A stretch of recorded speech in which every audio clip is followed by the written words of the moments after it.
Zoom, you can join meeting number 926-9031-2872. You can also dial in to 929-205-6099 and enter that same meeting code. If you're conferencing in or through Zoom and watching this on cable or YouTube, you have to turn down your volume or we'll end up with yucky feedback. As always, you can watch on channel 1301 or stream on YouTube Kennebunkport television channel. And Scott is there. Okay. As always, let's see. During the meeting, only planning board members and the current participant will be selected to be on screen with audio connected. All other participants will be blacked out and audio muted except the board's solicited public input. I ask the public take turns when talking, allow others the opportunity to talk once you have made your point and identify yourself when talking. Appreciate your support and patience as we rework our public meeting process. I'm going to take roll call, which looks surprisingly good. So we have Tom Boak, we have Nina Perlmutter. Okay, Ed Francis, Scott Mahoney. Here. Okay, Larry Simmons. Here. George, yes, George Lichty and John Harcourt. Looks like everybody is here, which means that all of the regular members are here, which means the alternate members, George and John, are participants in the meeting but are not voting. Okay, so process for engaging the applicant and interested parties will be as follows. I'll refer back to this section before each agenda item. After I've introduced the agenda item, I'll request that the applicant and their representatives raise virtual hands. I'll acknowledge them and ask them to ask for David to promote them to panelists so that they will be visible to the board. Once that have been promoted, I will direct them to proceed. After the applicant has presented their case, I'll call upon each board member individually to give them an opportunity to ask questions. Okay, for the public hearing, I'll repeat the procedures. For the general public, I'll ask them to raise their virtual hands and get promoted to panelists so that they can present their questions. Then the members of the board can discuss that with, and as well as the presenter. Once all input's been given, I'll close the public hearing, invite the board to deliberate. Then I'll call on each board member to for any additional clarification. Once we've completed, we will then. Okay, once we've completed deliberations, I'll ask for a motion, repeat who made the motion and who was seconded. We'll call upon each board member to vote. We will then repeat the same process for items 2 and 3 on the agenda. Okay, first agenda is item 200-203, Kennebunkport Heritage Housing Trust 2, Sebago Techniques Authorized Agent, Preliminary Subdivision Plan. It's a continued public hearing. So, all right, so Steve Doe is the agent for KHHT. So he needs to be brought from the audience, and at various times, maybe some members of the trust might also have to come up. So is Steve there?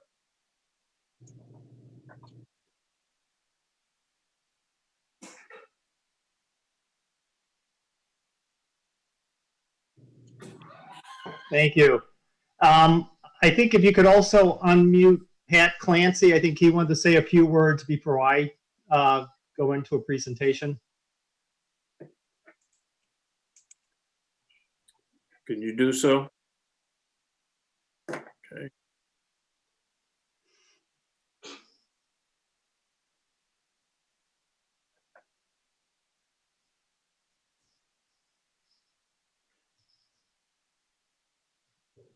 Okay, there he is. Okay. Everybody see me? Yes. Okay. Right. I'm Pat Clancy, Vice President of the Kennebunkport Heritage Housing Trust and a town resident at 22 Boson Lane in Cape Porpoise. I'd like to speak to how we're addressing the challenge of creating affordable housing here in Kennebunkport with Heritage Woods, since questions have been raised and we'd like to inform the local community about our work. The Housing Trust has a board with broad experience in creating affordable housing, developing subdivision leadership in the local area. We are working diligently to assure these homes are attractive and affordable.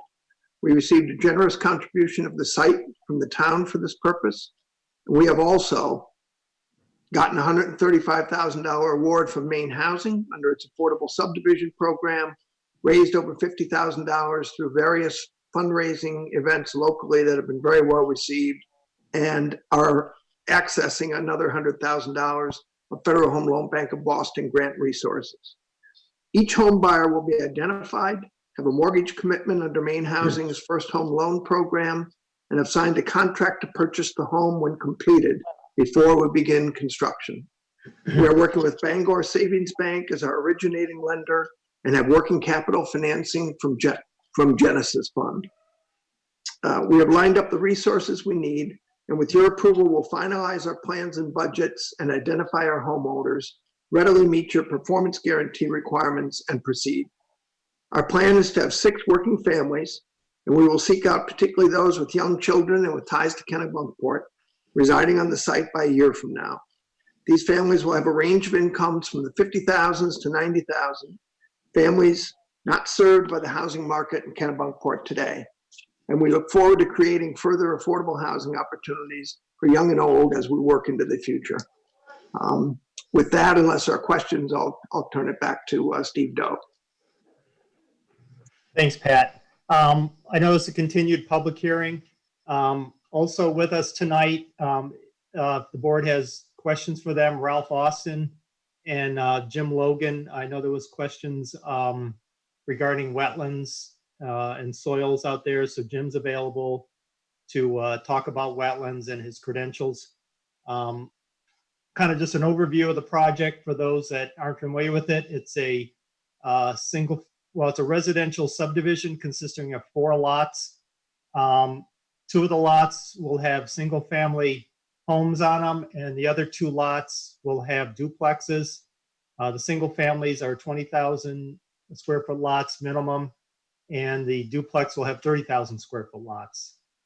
2 of the lots will be accessed by a private road about 325 feet in length, and then 2 of the lots will be accessed off Main Street, which will have a common driveway for that.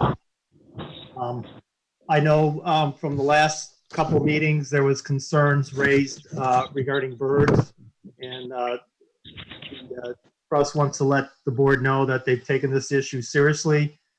They've investigated ways to respond and agree that they're going to do the double hung windows on the units with full screens. They agreed to educate their property owners on these and other environmental concerns. The only thing they do ask is that would be treated fairly and equally like the board has done on other recent projects.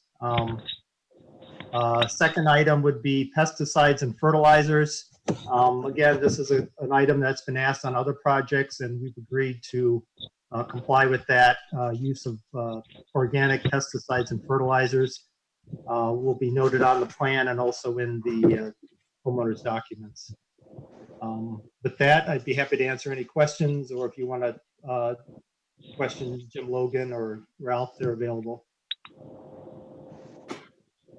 Okay, I guess I'm pretty good on questions, so I'll go around the board. Nina, do you have anything to add or questions to ask at this point?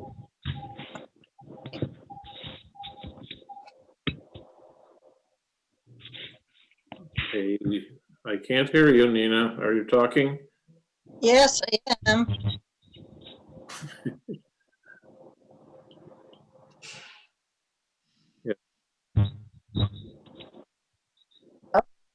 No, I have no questions. Oh,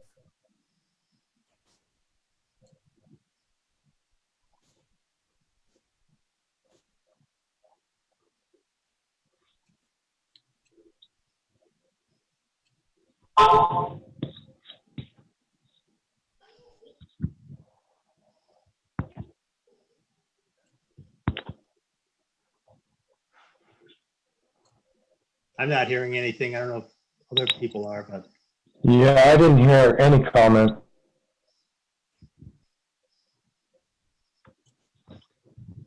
Nina, did you have anything to add or questions to ask? I think that's where we were in terms of Okay. board Can you, process.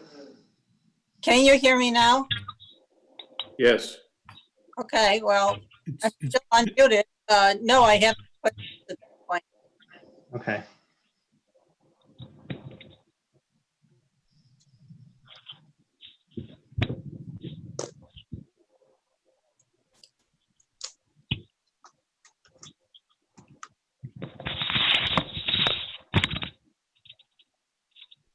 Tom, process-wise, I didn't know if you wanted to go through prompt each individual board member. That's what I was planning to do, but that's why I started with, Yeah. with my vice chair. But, Tom, I think I heard Nina say that she had no comment at this time. That's okay, what I heard. Yep. all right. Ed, do you have anything at this point? No, I'm good. Thank you. Okay, Scott?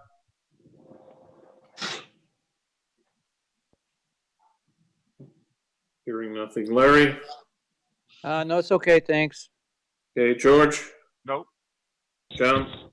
No. Okay. Well, I think that, okay, there's a couple things ultimately we need to do, like discuss waivers, but I think the best thing probably at this point is to open up the public hearing, and then we can discuss the waivers and what goes in an approval letter for this preliminary after that. So is there anybody there? Let me reopen the public hearing. So if you wish to be heard, please raise your virtual hand.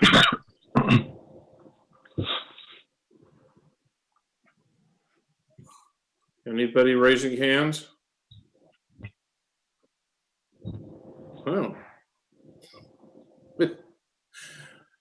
Well, okay. In that case, I'm going to close the public hearing. And I would like to discuss, we have two waivers that will need to be granted. Number one was in Steve's presentation about the hydrological assessment. So Steve, do you want to discuss that waiver briefly? Yeah, the hydrologic assessment is typically done when you have septic systems and wells. This property, while we are having septic, we are having public water. So the concern usually is with septic is contamination of wells, and where we're not having any of that, we don't think that's, we'd like to ask the waiver of that study. The site is kind of interiorly draining. It's not like it's draining off-site. It all flows towards the center, so there shouldn't be any impacts downstream, especially since the neighborhood's on public water. So, Okay, anyone wish to discuss that? Okay, I will take a motion to approve that waiver. So moved. A second. Seconded. All right, so I heard Ed made the motion and Nina seconded, so I'm in favor of that. Nina, Yes. Ed, Yes. Scott?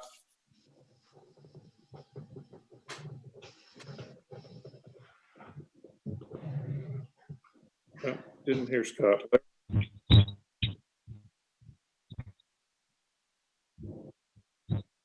Okay. So Larry, Yes. George? Yes. Okay, well, that's good enough. Well, we have enough votes so that waiver will be approved. The second waiver, it's something we found on Binnacle 2, I think, and Werner might be able better to discuss it a little bit, but there is the shared driveway apparently gets treated as a private road and has to waive 12(2)(b)(2)(f) for that purpose.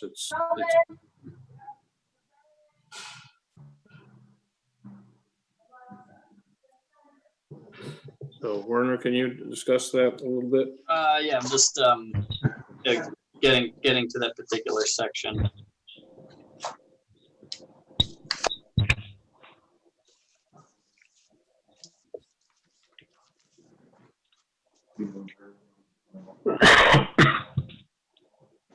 You referenced that was yeah, 12.2 B2F,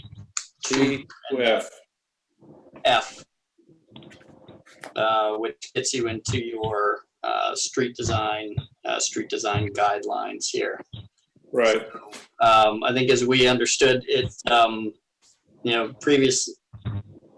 previously had is identified as private, as a private right of way, which gives you a minimum traveled width of 18 feet within that. And a right of way of 50. And I don't think either of those things is being proposed nor needs to be proposed for a driveway of 3 feet. That's correct. Yes. Yeah, and so we had, as in a number of previous subdivisions where we have these, shared driveways that technically fall under this private right of way. You'll all would need to have approve a waiver, down to the design right of way and design driveway. So, Confirm that this is shared by 2 homes, is that correct? 3 homes. It's three units. So you have the duplex and a single. Thank you. So anyway, I think it's a perfectly reasonable waiver. I think I want to probably, in your final, it would be nice to actually state how wide everything is and where the deviations are. But I don't think there's a big deal with getting this waiver. So once again, if I could get a motion on that to approve that waiver in the preliminary. Move to waive that requirement for this application. And second from Nina, okay. And I'm in favor. Now Scott and Larry? Aye. Yep. It's Okay. Larry. Any luck with Scott? Yes, sorry about that. Yes. Okay. Good. Then that will be the way that this works once we approve a preliminary plan. There isn't a finding of facts. There's just a letter from me that says, hey, we approved it, and go forth and prosper and bring us back to final. So beyond that, I think there's a couple of items I would like to see in the final. I think the specific stuff that you just talked about on birds and on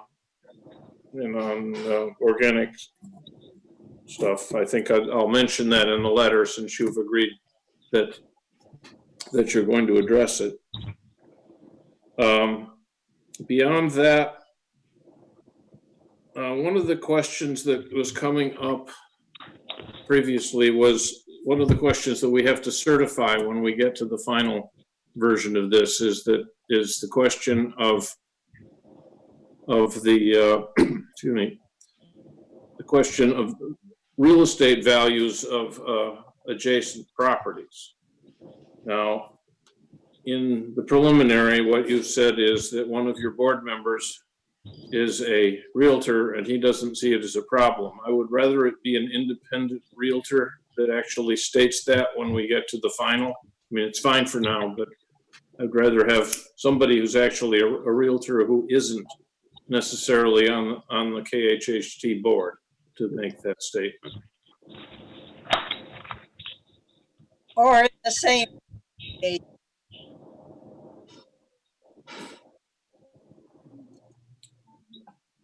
So, You broke up, Nina. I couldn't understand you. Okay, I would like to see that it's a realtor who's not on the board, but not in the same real estate. On the same agency. right. Yep. So truly independent. No. Yes, Yep. Non-board and non-agency. When I write this letter, I'll send a draft out to the board members and they can reply one-on-one with me as to whether it gets everything in. Yes, on the subject of birds, I'd also like to know sliding glass doors and how they're going to be addressed for bird strikes. Did that come through? yes. Yes, I heard it.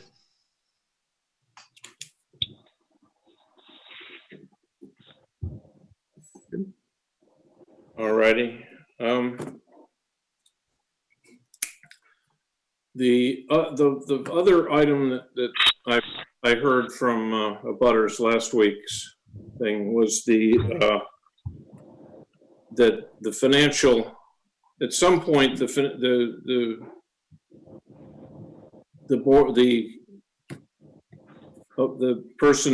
people that are applying have to come up with a bond or something that says this is what our they have to come up with a bond for performance bond, and we have to make sure that's a reasonable number. And there was a little difficulty with the reasonable number being created by ex officio board members as the only approvers. So I'm wondering if there's a way to make that a little bit more independent also. Maybe Ralph could talk about that. I can offer up a suggestion to that piece of it, and just kind of reiterate a little bit of what the process has been related to the financial and technical capacity pieces. So what the board has typically looked at has been you've received essentially letters of intent from financial institutions that have reviewed the project and committed to supporting it financially. As far as the costs of the project, those have typically been costs that have been produced by the applicant's engineering firm. So in this case, that would be Sebago Tech that would be producing the estimated costs for the required improvements. So just to be clear, in my position, as as an employee of the town, but also as an ex officio member of the Housing Trust Board, do not come up with, I don't come up with the costs associated with the improvements. Those are approved. Those are identified independently. And then process-wise, what happens is that once we get through a planning board piece and before any permits are issued relative to construction of those improvements, so in this case, it's the road and the stormwater infrastructure. What we request, and it would be the same, it would be the same process in this case, is that we want to see that there's a hard financial commitment based off of actual bid documents from contractors who have did the job, and so the final numbers then get looked at both by, the lending institution, as well as these are documents that are provided by the subcontractors. So certainly if the board is looking for an independent look at that, I don't think that it would be inappropriate to have those numbers passed by the town's peer review engineer. We hire out Acorn Engineering, to do our peer reviews for stormwater and, types of things. So I'll toss that out as an option that would be a potential choice for a third-party review of the costs. Sounds reasonable. I don't know if anyone else has any comments on that? But, Well, Tom, this is Larry. yes. So if you're gathering comments for your approval letter, in addition to the discussion about the costs, I think I heard in a butter say that he would appreciate clarification of a staffing plan, some kind of organization plan, and of course that would imply a clarification of the interface between the project and the town, because the town is going to be the owners of the ground, and then the buyers are going to be the owners of the buildings once they're finished, and then of course the Heritage Housing Trust is going to be building things, so they'll be apparently, I guess, the owner until they hand over to the buyer. So there's a number of moving parts in this, and I think I heard one of the abutters say he would appreciate a clarification of an organization plan, staffing plan, whatever. Particularly, as I recall, he mentioned what happens in the case of a default. And how is that going to impact the town? See, so if there could be a bit more clarification on interface with the town and staffing and organization, I think that would help a lot. In addition to the cost situation. Mr. Chairman, could I speak to that briefly? Please. Yeah, and certainly we'll provide some clarification on that, but just to clarify or correct one statement that Larry, the town will not own the land. The trust, which is a separate legal entity, it is not part of the town. The trust owns the land and will continue to own the land under land lease with the owners of the houses. But we can make we gave you the very complex land lease agreement. We can give a simpler explanation of how that all works. That'd be great. Thanks, Ralph. Fantastic, yeah. Okay, any other comments? Yes, Tom, this is Ed. Ed. One of the abutters raised a concern that in their opinion, there was most certainly a vernal pool on the site. I think that's why Jim Logan is here, Yes. because that question was raised. Could we just take this opportunity to hear what the situation really is? Please.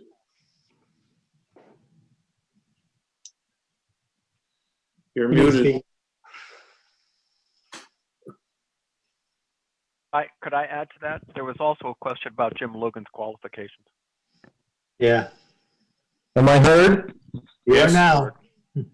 Okay, yeah, qualifications, I'll repeat for this board as I have for many boards over many decades now, or multiple decades, the state of Maine nor the Maine Department of Environmental Protection, neither of them have an official certification or licensure for the delineation of wetlands. That is a three-parameter discipline or three-discipline area of expertise that, as I said, currently no requirement exists for licensure in the state of Maine. It's a simple demonstration of the technical ability to do the work. There is a professional organization called the Maine Association of Wetland Scientists, and the best of those delineators in the state, of which I like to consider myself among my peers in that group, Many of us belong to that Maine Association of Wetland Scientists. There is a national certification program, but many of us in Maine have not opted to get licensed or certified by that program, which applies to other states where wetland delineation is not even remotely similar to Maine.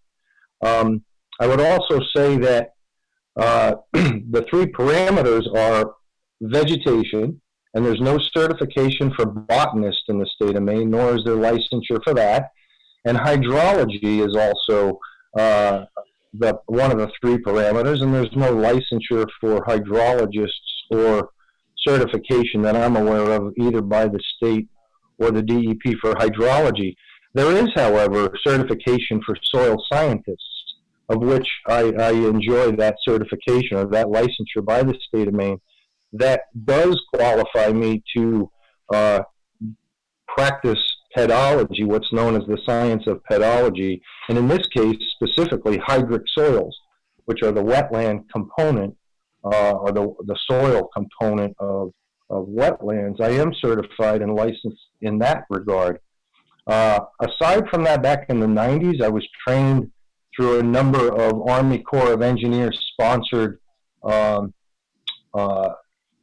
sessions. What was, basically going to wetland delineation classes for multiple weeks in a row while I was in the employ of Frick Associates. We were delineating wetlands back in the early 90s with the Frick Associates.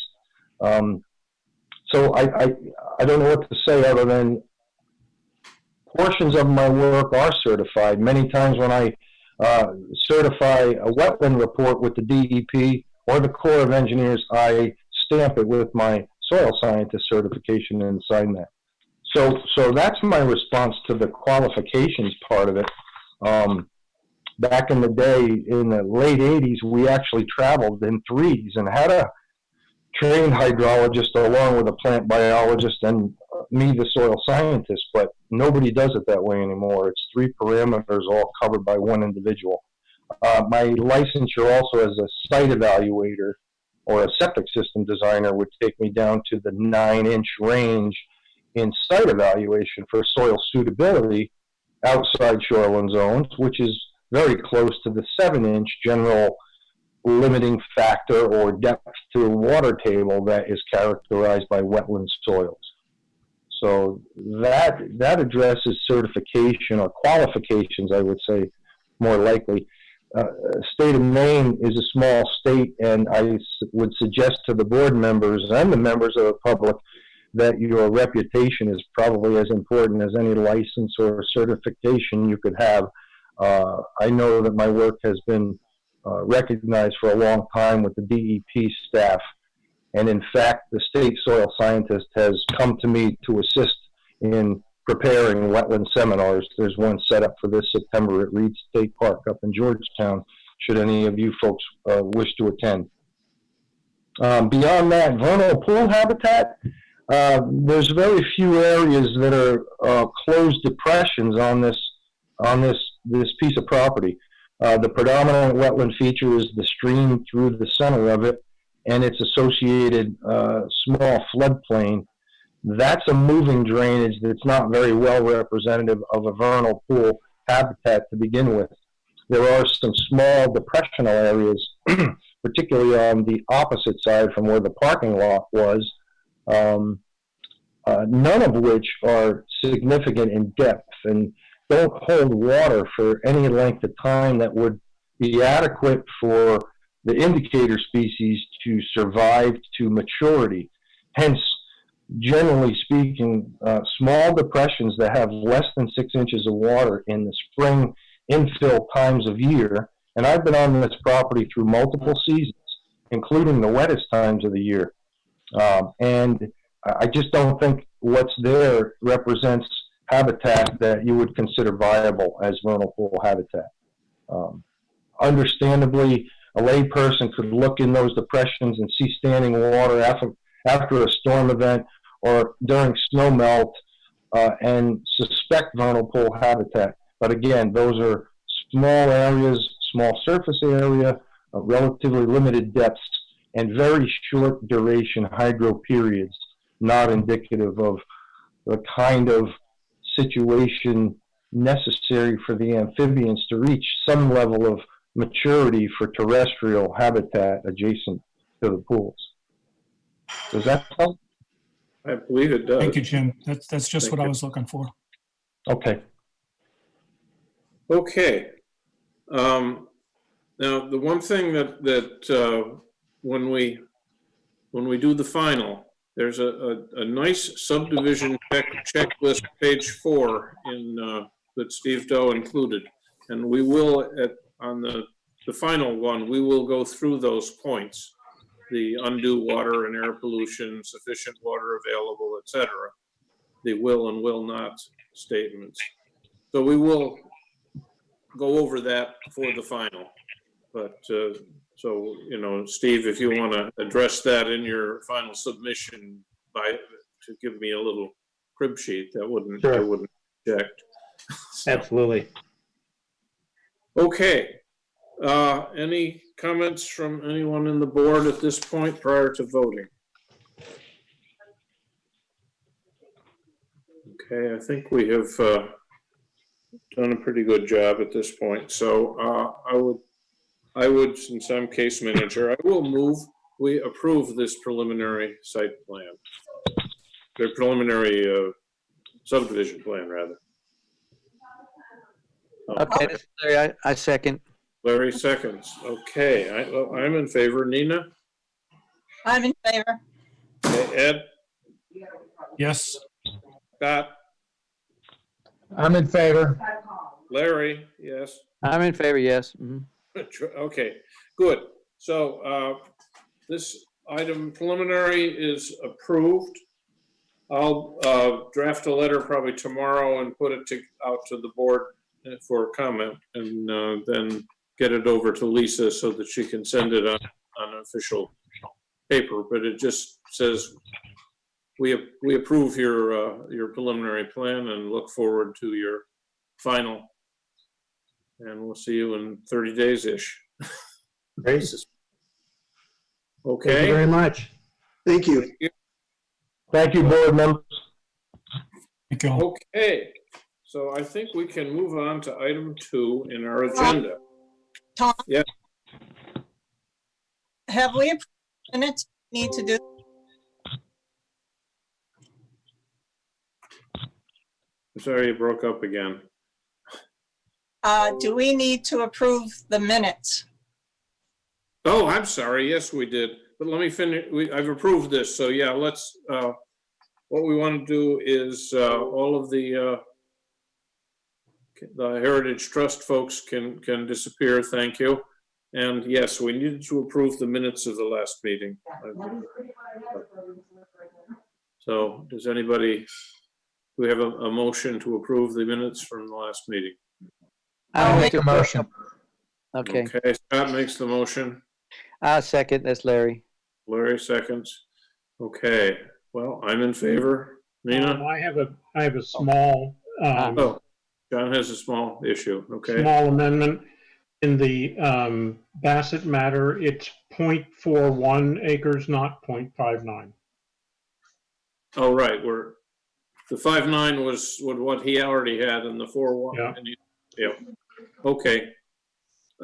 So that'll be in the minutes, so we're going to approve it as modified. So. Yeah. Okay, so I will start voting again. We'll, and Trish will get that change made, I'm sure. Okay, so I'm in favor. Nina, again? In favor. Ed? Yes. Scott? In favor. Larry? In favor. Okay. Very good. So now I will move to the second item.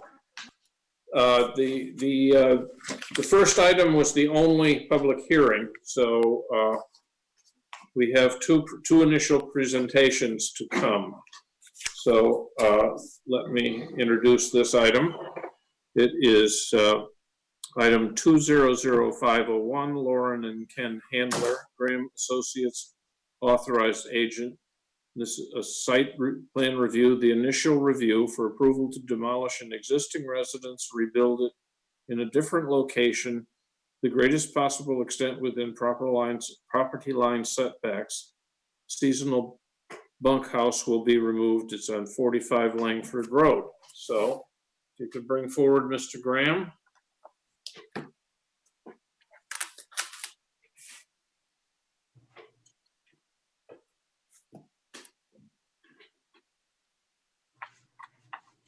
Is Mr. Graham there?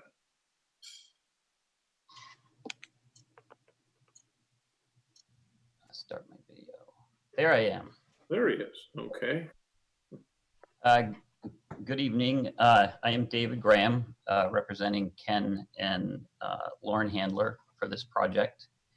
And this is a new experience for me, so please bear with me. I'm going to share my screen, if that works for everyone, and just go through the submittal package just briefly to discuss the project. Good. So let's see. Files, basic. Let's see. Share. Okay, that is the ordinance, but this is okay. Here's the the survey for the property, the project, which you should have in your packet. This is 45 Langford Road. You can see there are several structures on the property: residence, garage, seasonal bunkhouse. This is identified as the sewer easement for a lot of the project properties on Langford Road. Werner's described the sewer easement that exists for a pump station. I'm just going to tab forward. Here's another plan just showing grayed out the subject buildings on the property line setbacks. This property is all within the 75-foot setback. So we're looking at removing and rebuilding like described in the application, a building to the greatest possible extent within the setbacks, the boundary setbacks. There really is no method on this site for getting outside of the 75-foot setback. So what I've tried to do is provide a structure using the same footprint of the existing structures, a single-family residence. I've flipped the garage over to the opposite end, connected it. These structures, this seasonal bunkhouse would be removed. The garage that's off at this end of the building would be removed. The driveway would be removed and loamed and seeded and placed on this end of the building. The sewer tank would be relocated, and Werner and I have been through this several times. And one of the advantages he suggested is to take ownership of this device, therefore eliminating the requirement of a 10-foot wide sewer easement. So that in this plan would go away. This is just a floor plan of the house with some exterior elevations. And what I've also included in the package is under the 30% expansion, I've tried to show graphically the volume of the existing structures and the volume of the proposed structure and the volume calculations for these changes down here in this table. Essentially, I believe on this plan, this plan, and I'll see if I can zoom into that. So the existing lot coverage, house overhangs, garage overhangs, sheds, driveways, stone walls, hardscapes is 2,770 square feet. Our proposed lot coverage is a slight reduction from that, 5 square feet, but we're really trying to stay within that existing percentage lot coverage and not exceed anything there. make a reduction. So essentially, that is the, and I guess I can stop sharing this. Go back to the full screen. So that is the summary of the proposed project. Okay. So I don't have any questions, I guess, particularly right now. So Nina, do you have any questions on this plan at this point? I just wanted to note that on the first page of the application, the volume expansion says 21.4%. And when I look at it, I think this is wrong. It's a 30%. Hold on, I'm gonna go back to that so we can all look at it at the same time.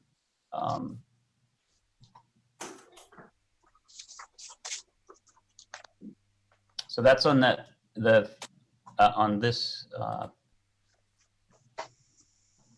On the very first page. yep, I mean, perhaps I filled that out incorrectly. So the lot coverage, interior square footage, that should be, you just jump to that page because the calculations on the three-dimensional model.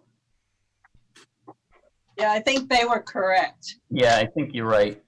I can adjust that, Nina. Okay. Yep. Okay. I'll make that adjustment and resubmit that to Lisa. Okay. And is there a front walkway there? I thought I saw one. There is a little front walkway, yes, right here that will lead up to the front door. And that is calculated in the, hang on. Oh, wrong plan. Sorry, that's the next one, thankfully. Okay. All right. Yeah, there is a walkway, yes. Okay. That's the only question I had. Okay, Ed? Yeah, I was a little confused when I first read this application, and I'll just ask simply, David, which of there's 3 structures on the existing property, is that correct? That That's are in correct. play? Which Yes. of the structures are you expanding?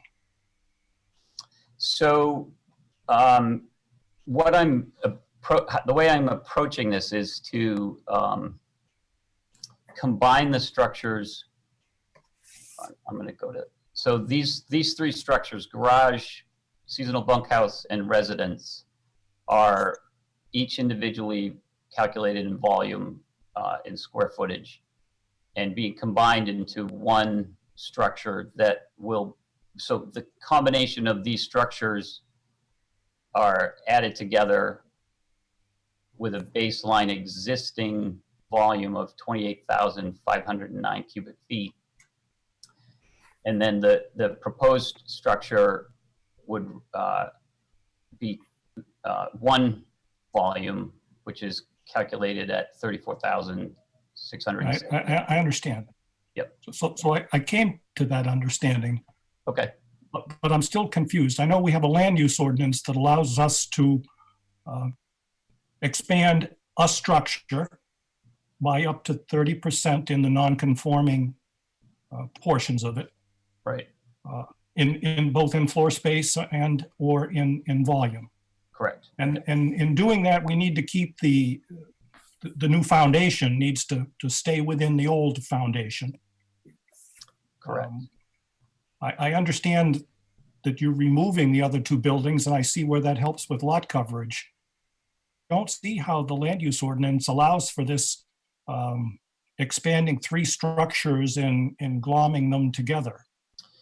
Well, when I It discussed seems a this stretch. when I discussed this with Werner, the ordinance allows, for example, this structure to be at a point removed and theoretically moved away from the violation and could theoretically be combined to connect these 2 buildings, thus becoming one structure.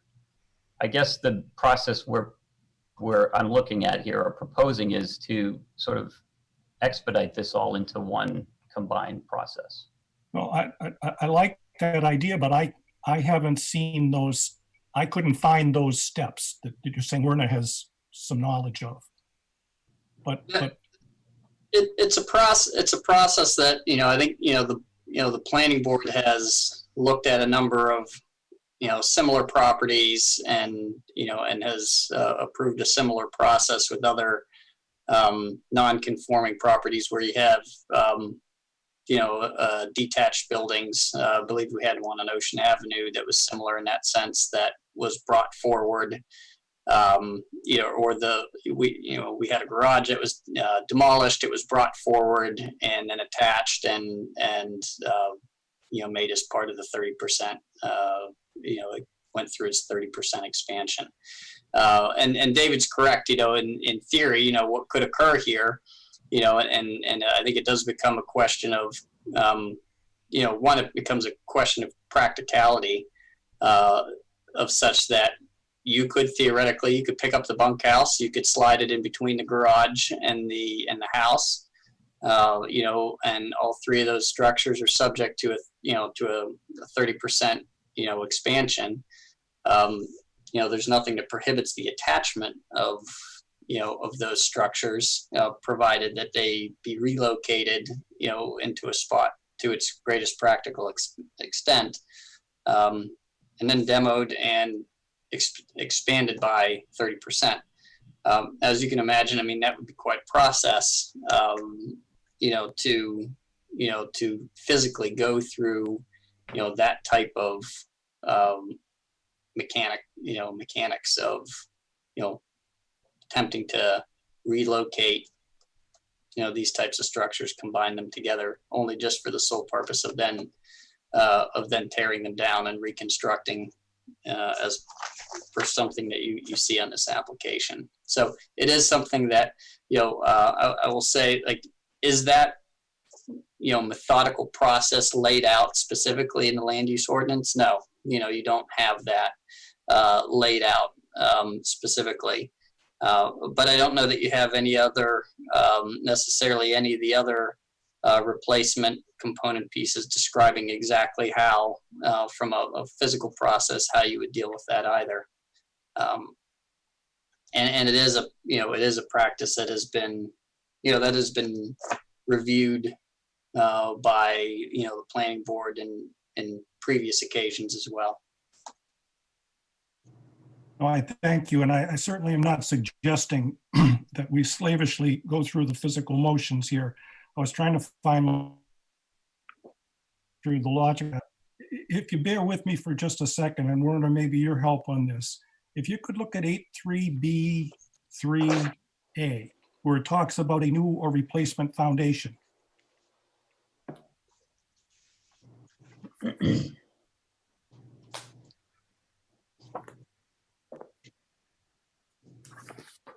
Correct. Yep. Is that true? This is not applicable? Well, in this particular case, we don't have a new or replacement foundation being constructed under a non-conforming, structure. You're having a complete removal, and a rebuild, of the structure. When this language was put in, that allowed for, this 250 square foot deviation, the intent of that was to allow for, minor footprint modifications to existing non-conforming buildings if a property owner should choose to do so. For instance, if you had a porch on the side, or on the rear, and it wanted to be relocated to another location along the backside, this allowed for that when you're dealing with newer replacement foundations underneath existing structures. But in this case, you're not replacing, this foundation. You're going to wind up with a new structure here. Right. So we're in section 5 of 83B3. where it's reconstruction or replacement of a non-conforming structure. And That's I shouldn't even worry about that section I just pointed to. Yep. In section, that section 5 is, just so I'm correct, because we're going to probably get into this on the next one as well. That's if a portion of the structure is destroyed, correct, Warner? It is damaged. Well, you have to read all of the component pieces. It says which is removed, damaged, or destroyed. Okay, I see. Okay. This is removed. Yep. Okay. And David, can you confirm that all three of these buildings in their placement predates the, they're all yes. grandfathered? Yes. Thank you. There's 2 of them certainly that do. The main residence, it looks like it's been remodeled, but it's got a granite foundation, and I'm guessing it's been there for quite some time.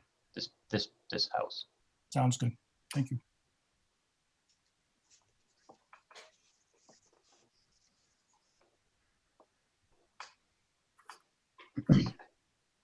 Okay. So that was Ed and Nina. Scott, any comments or questions on this? No, I listened with vigor. Good questions. Okay, Larry? Well, I had a couple of comments. My first one, it derives from Ed's comments. So the house, the new house, is going to span across the sewer easement, apparently. Is that going to be any pose an issue? The homeowner is would take ownership of the sewer easement, as I understand it, and Warner cut me off if I'm saying this incorrectly, but the sewer responsibility of the sewer pump station belongs to the town right now, and that is the reason that easement is there, so that if the town needs to make repairs to that, they have access to that. If the homeowner elects to take ownership of the pump station, that easement will no longer be required, because the town would not need to cross over their property to maintain it. Okay, thank you. And then the new building is going to be within the footprint established by the garage and the existing house now, is that right? I mean, so that would be the furthest. Yes, that's correct. But the entire granite foundation would be removed and then replaced? Excuse me. Yes, that's correct. Okay. So that's my next question. So I did drive by the location and I did see the granite foundation. Then I noticed that you're planning to use piers to support the house. And so my question. Not on this project. No piers? No, this will be this will be in the floodplain, the future floodplain, if it gets adopted. It will require a flood management foundation, but it's intended to be on a standard traditional foundation. Basement type foundation? Yeah, correct. Okay, great. All right, thank you. Mm-hmm. And then my third question is, I did see where you referred to the tidal elevations in determining your preliminary elevations for the new house. Mm-hmm. But then I looked at something called the National Storm Surge Hazard Maps. And what was amazing to me is that depending on the storm that may come through there could be quite a bit of water above the ground level. And particularly in this location, this seems to be perhaps at the lowest spot along Langsford Road. So I'm just suggesting that maybe you might want to take a look at those National Storm Surge Hazard Maps before you finalize elevations. Yes, I thank you. I do agree, and that is part of the permitting process with Warren. Okay. All right, great. Okay, yeah, all right, thank you. So that's it. That's all I got. Okay, George? No questions. John? No questions. Okay, Tom, this is Ed. One more question, please. sure. One thing I looked for and I didn't see, we most often see in the set of plans something about what environmental protections you're going to put in place during the demolition and construction to, Or like a silt Um, fencing, showing silt fencing on the site plan. you do show that. No, I can add that, certainly add that, But yeah, that's the plan, in other words. Okay, yes, thank you. yes, correct. Yeah, that is required by our, the site- when we get to checking off what's approved. I in can the add, finding of facts, it has I to can know add that. I can add that to this proposed site plan and resubmit that to the Okay, board. I was just looking for an affirmation that has Yeah. been considered if you're going Absolutely, to yeah. make a change. By the way, I'll note that the survey seems to have an error on it in that it says that the minimum lot size is 40K out in that Oh, it's probably zone, and it's really only 20. 20, okay.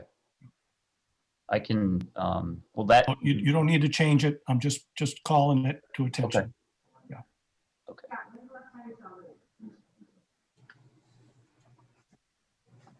all right, well, I think that you have a collection of things to put together, so before, which, but I think we can approve this pending those modifications that you've agreed to make. Yes, We can declare it complete. We can declare it complete pending that, and then if you get those in before the next meeting, then we're happy, and so I guess I think we can declare it complete, so can I get a motion, please? I'll make a motion to declare it complete, except for what we've asked for. Yes. I'll second that. That's Larry. Okay, so I guess I will go through the people again. I'm in favor. Nina, In favor. Ed, Yes. Scott, In favor. Larry. In favor? Okay, I need one more thing. I need a case manager. No, don't all speak at once. No, I'll be glad to do, I'll do this one if I, Larry, okay.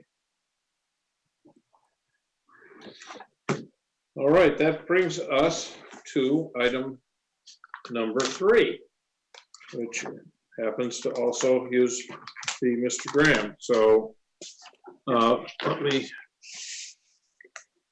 find my crib sheet here.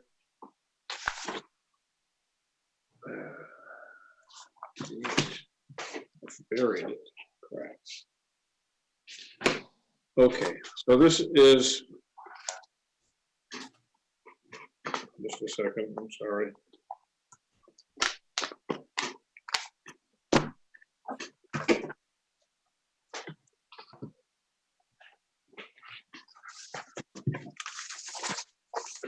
Could somebody read the number? I don't seem to have a sheet of paper with the number, the case number, the agenda number here. Item 200 something or other. yeah, 200502. 502. I think so.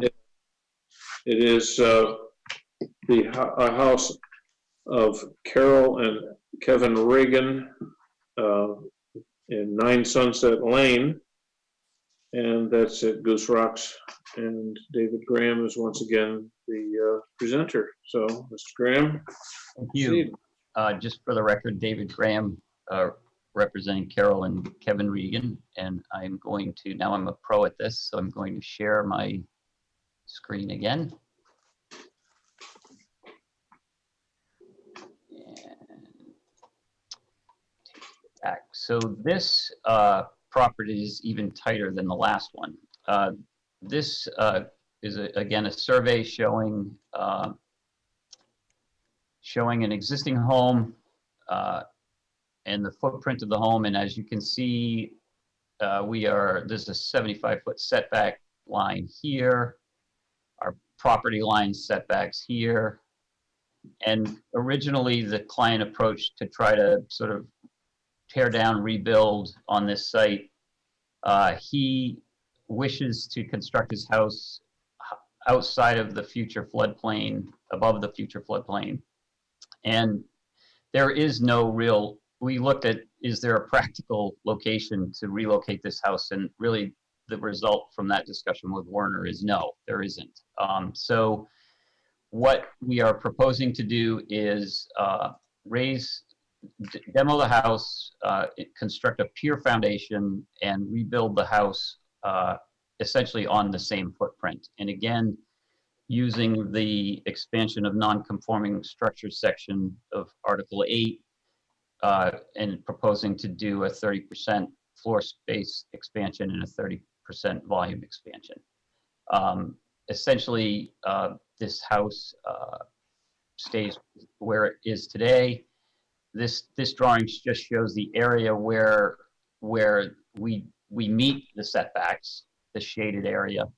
That drawing as P2 is intended to just show you that when I calculate volume of non-conformance, I'm working outside of that gray area. And again, non-conforming floor area, so that's defined here. And again, only this area is counted as non-conforming. This inner shape is conforming, so that is not used in my calculation. Again, floor plans, elevations showing you the pier foundation and the lifting of the house. And then this is, again, using the three-dimensional model process, existing volume of existing home. This carve out in the middle is not calculated in the volume. This gets a little complicated, so I'm sorry if I'm taking you through this a little detailed here, but so in the volume calculation, this center portion isn't used because it's conforming. So all of this outer portion of the existing volume is used in that volume calculation. And then the proposed house outside of, or that is non-conforming, this proposed section is the proposed structure, which meets the 30% expansion. So that's essentially the project, and answer any questions any members may have. Okay, well, first thing I did was take your sheet here, and item 9 shows an increase of interior square footage from 1818 to 2445, which is a 34% increase. So you've already failed right there. Is that in the volume of the square footage? Because I was struggling. The volume says 27.2, and I think I agree with that calculation. So the square footage is wrong. Okay. So I think what that line is, Tom, I struggled with that too, is that line is the existing square footage of the entire house, including the conforming area. That's correct. That's correct. But there needs to be a line below it that says for the non-conforming area, it's 1434 square feet going to 1864, which is a 30% increase. That's correct. And that's missing. Right. So, and that's where this gets confusing. So the finished house will include this internal area that is conforming, but you're right. I can separate out the non-conforming from the conforming to itemize that. Because on the next line in that application, you talk about volume, and there you've only put the non-conforming part. So on the square foot, you've got the conforming part and the non-conforming part, and then anyways, it's apples and oranges, and it's getting us. Yeah, I can understand that, and believe me, I struggled with it. That's why I tried to in this volume. So existing volume of non-conforming area is essentially calculated here. So in other words, it would permit me a 18,933 square foot finish volume. I think what Ed's talking about is right below that, where you have the floor area calculation. That's right. This 430 square feet is that should be spelled out in the application. Right. Okay. I can make that adjustment.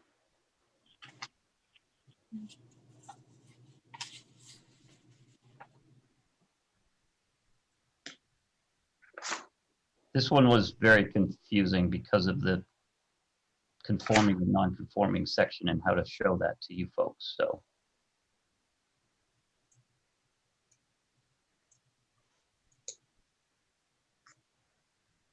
Okay.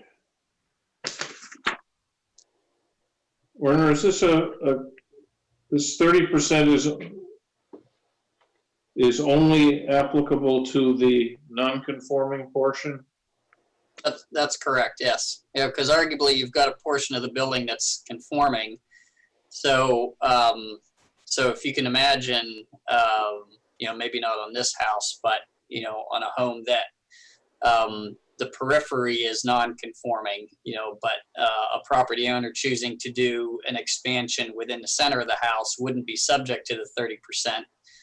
It would only be subject to, you know, your height, you know, your height standards within the zone, and so it wouldn't be limited to, you know, the 30% volume and area, you know, which is what you're dealing with here. You know, so the 30% limitation is only applicable to the portions that are non-conforming. So all of those portions that that David Graham is showing that are outside of that, that are outside of that gray building envelope area are subject to that limitation. Yes, okay, I see that in the land use ordinance, and as Ed points out, these items 9 and 10 are very confusing. So they need to be, you need to rewrite it to conform with the percentages. I mean, I want to see those whole numbers. Those are good things to have, but the how you get that's less than 30% needs to be also listed. Yeah, no, that's understood. Yeah, it's can be a bit confusing when you're dealing with a building that has two component portions of it, one portion conforming and one portion non-conforming, and you're only limiting the non-conforming portions to that 30% piece. Got it. Yeah. I'll modify the application and just spell that out more clearly. Can I just agree with Tom there that if you don't take away information, but if you could, you know, just break it up, both pieces of information, but clearly delineate the entire structure, the non-conforming part. I will do that. And similarly, when we start talking about later on the floor area, I had to construct a table there to make it make sense to me and realize that you're essentially using the existing non-conforming area of the first floor as the basis for adding a second floor. That's correct. So, and that, you know, once you start putting it in tabular form and you say first floor, second floor, that all falls out. But it was hard to get there. Yeah, I can appreciate. It's a very clever solution. And Werner, while we're talking about this, I know we got a letter today, from an abutter who's concerned that this might be viewed as increasing nonconformity. And I think, again, this clarification you just made that said, no, we are allowed a 30% increase of the non-conforming area.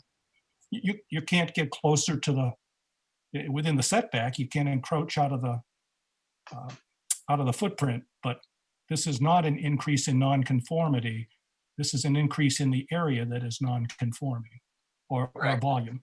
Yeah, and that's, that's allowable under the ordinance, under your 30% expansion guidelines for non-conforming structures. Yep.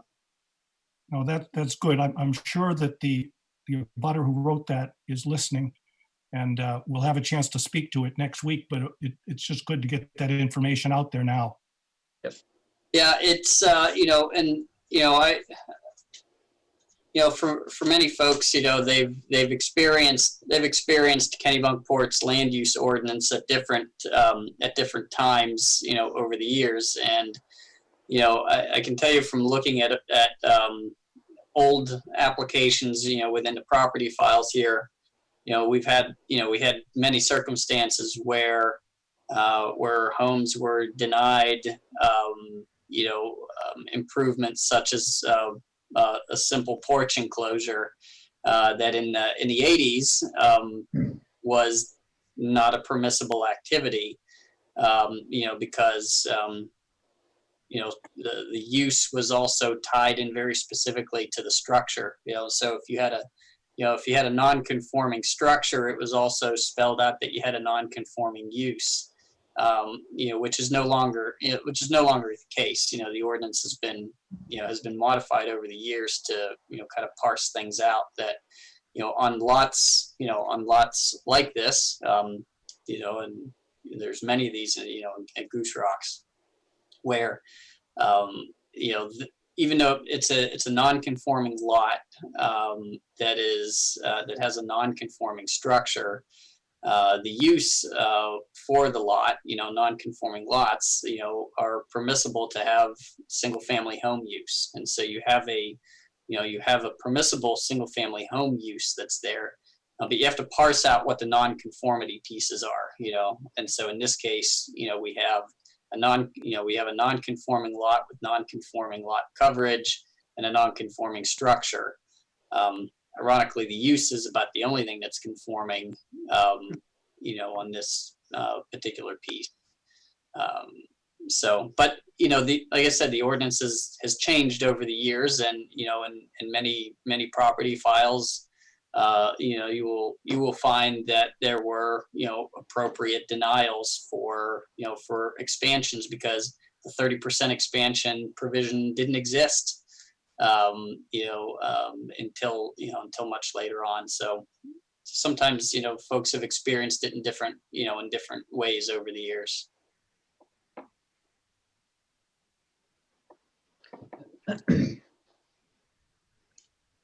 Okay, so any comments? Anything else from people? I have a couple of questions. I don't see exactly how much the elevation of this building is being raised on the foundation. Okay, I might have that on. So I'll zoom in. Bear with me here. So the existing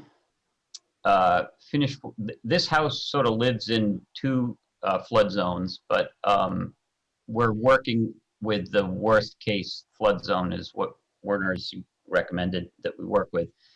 So the existing first floor elevation is 11.3 feet, and we are if we are to adhere to what is being proposed by the FEMA flood maps, we would need to elevate this home to elevation 15, which is essentially, we'll call it a little less than 4 feet for changes of first floor to existing first floor to proposed first floor.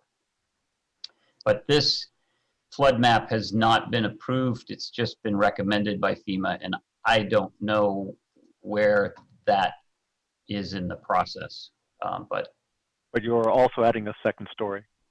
There is already an existing second story on the house. Okay. Yep.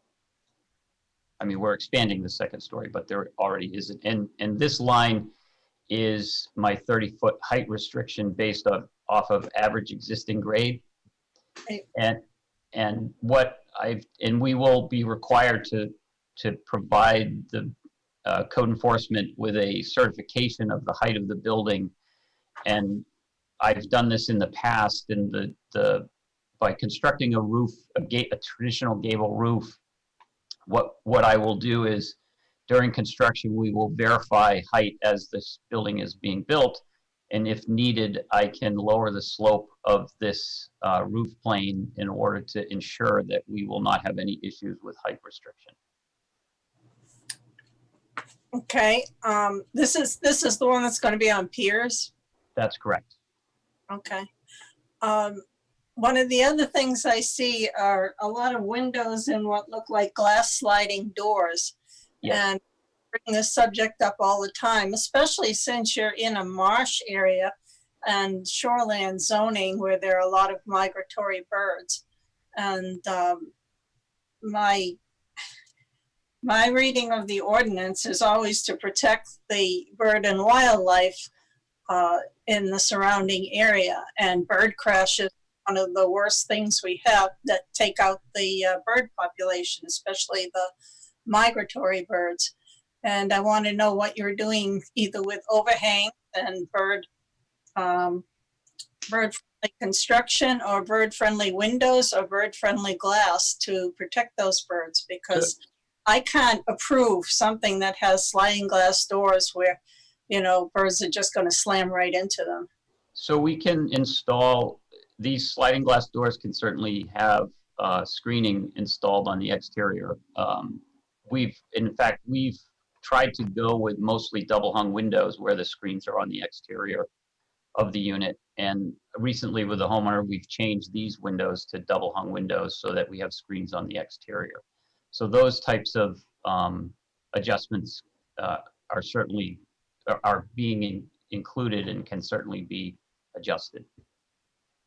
I would like to see them included. So. Okay. Well, they are, I mean, we do have double hung windows included, and all of the sliding glass doors would have screens. Yeah, people tend to take the screens off or leave the screens open on sliding glass doors. Have you considered putting in bird-friendly glass there?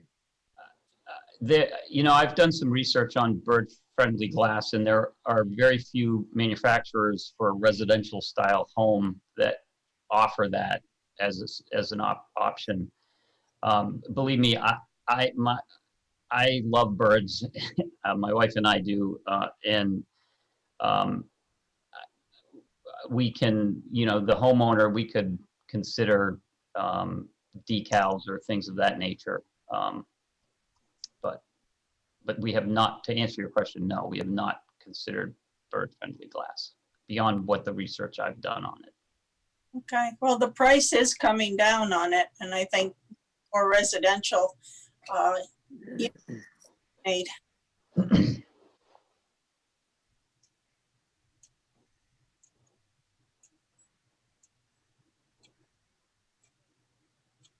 Okay. Any other people with questions? Well, this is Larry. I had just a question. So this is the house that's going to be on piers, and so well, my question really is it worthwhile doing assessing the capacity of the soil, you know, the bearing pressure of the soil, the allowable bearing pressure when you finalize your pier design? That would be part of, yes, that would be Okay. part of the engineering. I mean, the footings and I've done a few projects down in Goose Rocks, and the stabilization of the soils and the existing conditions is always taken into account. Okay, great. Yeah. All right. Thank you. Yep. Okay. This is Ed. May I ask a couple of questions? First of all, where exactly, which, on the map, that's the first of the fold-out pages, where is number 9 Sunset Lane? It's not shown, I don't think. On this map?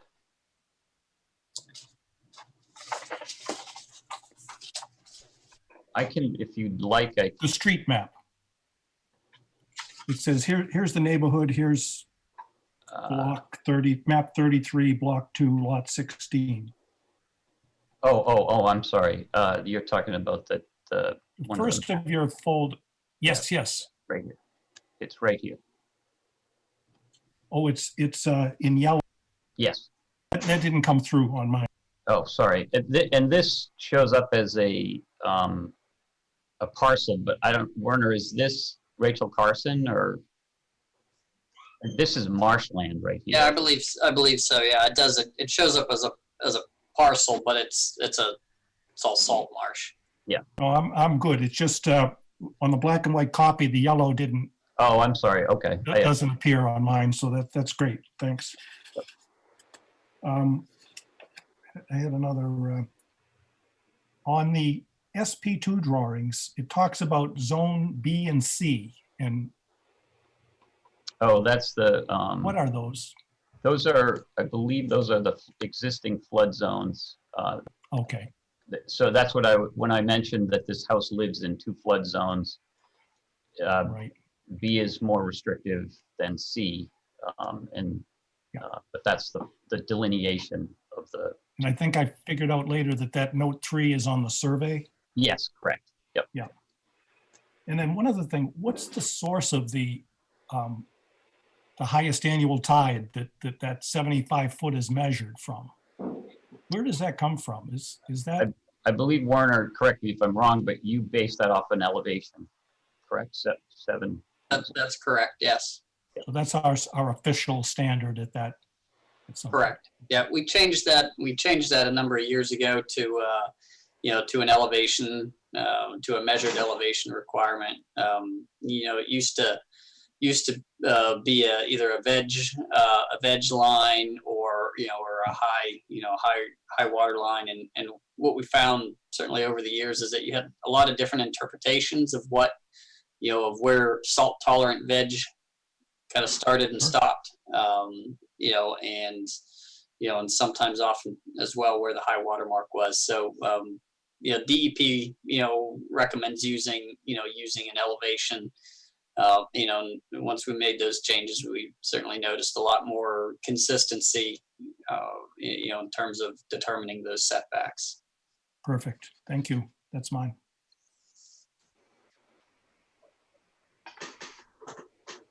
Okay. George or John, anything? No questions. Nothing for me. All right. Well, in that case, I guess I'd be hear a motion relative to the completeness of this. I'll move that it's complete. I'll second that. I'll second it. Okay. So we are now assuming going to vote that it is complete. I'm in favor. Nina? In favor. Ed? Yes. Scott? In favor. Larry? In favor? Okay. So I need a case manager. I think George is in favor also. And George is No, I'm in favor of case manager. Okay. Very good. All right. So in that case, in both of these, we will have the next meeting will be the 15th of July, and we will expect to have your modifications to the forms, and that's when we'll have the public hearings. Okay, Warner, do I just send those modifications to Lisa? Yes. Yeah. Yep. Okay. Yeah, just you can send those to us, and then once we get those, and Lisa will pass those along to the board. Okay, thank you. And for any board members, if you want a hard copy, we're happy to produce that for you if you'd like. Okay, well. Thank you. So I think that being the end of our agenda, I'll happily take a motion. So moved. Okay, a second? I'll second. Okay, so all in favor of adjourning and say thumbs up, okay? Thumbs up. Everyone loves adjourning, so we'll see you in a couple weeks. Thank And you. I'll try to get that memo out on the trust thing in the next day or two. Thanks, Tom. Okay. Well, Yep, thanks, bye-bye. Tom, for the expertise tonight.